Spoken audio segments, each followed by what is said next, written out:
फिर मुद्दे पर बात करना चाहेंगे। देश की आर्थिक स्थिति से जुड़ा हुआ मामला था। सुनेरा राजस्थान, जहां कण कण में उड़ती धूल और उस धूल से बने टीलों को सुनेरा राजस्थान कहा जाता था। उसी सुनहरे राजस्थान को देखने के लिए देशी विदेशी पर्यटक भी हमारे प्रदेश में आ रहे थे। उसी सोने रूपी सुनहरी धूल से सोना निकलने वाला था और जिसका आज स्थानीय लोगों को ही नहीं, प्रदेश के लोगों को नहीं, देश के लोगों को नहीं, बल्कि विदेशों को भी इंतजार था कि आज भारत के इतिहास में सुनहरे अक्षरों से नया अध्याय लिखा जाएगा, जो उद्घाटन नहीं बल्कि एक विकास का नया सूरज उगेगा। उस का नाम था पचपदरा की रिफाइनरी। जी हाँ, आपको बता दें कि 23 मार्च 2013 को इस रिफाइनरी का उद्घाटन तत्कालीन केंद्रीय पेट्रोलियम मंत्री वीरप्पा मोइली के हाथों किया गया था और कांग्रेस की राष्ट्रीय अध्यक्ष सोनिया गांधी सहित इस लोग मौजूद थे। सत्ता किसी की भी हो, मगर उद्देश्य एक ही था, देश का विकास हो।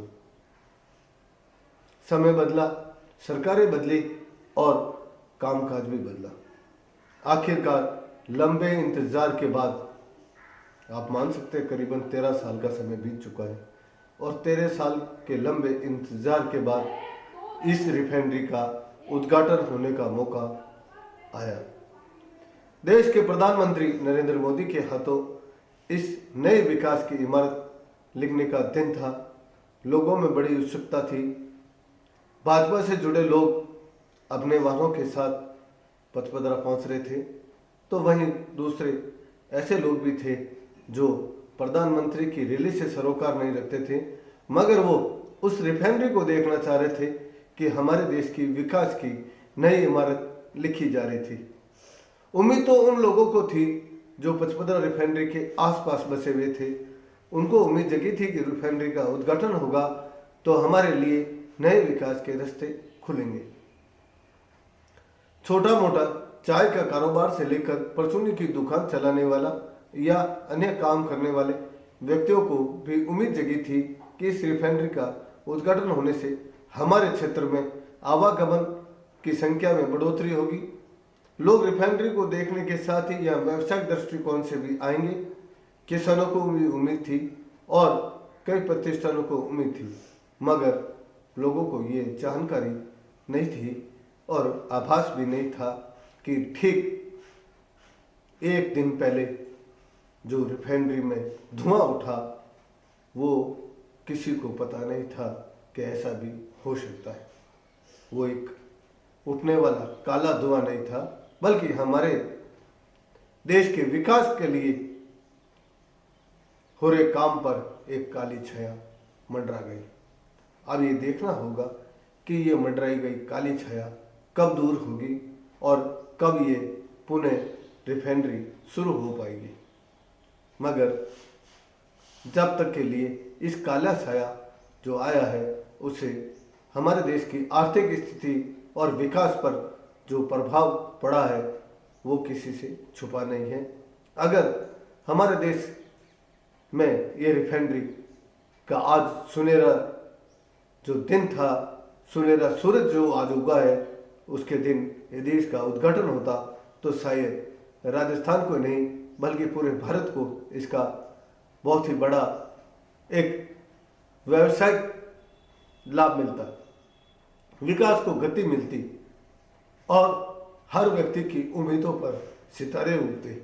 मगर ये सितारे उस काले धुएं में दबकर अब रह गए।